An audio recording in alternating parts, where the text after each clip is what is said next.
The mower is finally complete. So as a recap, had to disassemble the motor, the block itself, because the connecting rods blew a hole in the crankcase. So that's what started this project. Replaced the crankcase cover along with the pistons, the connecting rods, everything on the internals with the exception of the governor itself and the oil pump.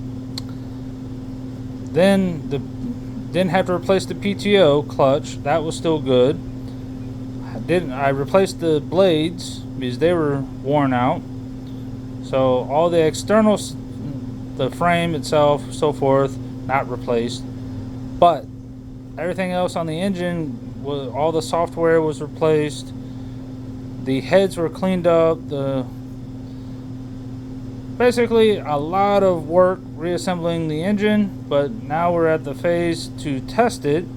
So all that's left is to hook up the battery and see if she'll start.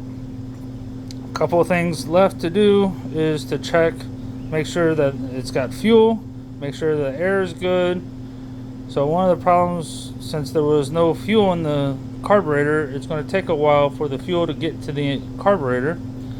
We'll have to check the spark, make sure that we're getting spark from the coil, because if the air gap's off, which I set it at 13 thousandths, but it may need to be adjusted. So there are a few things that could go wrong upon the initial test.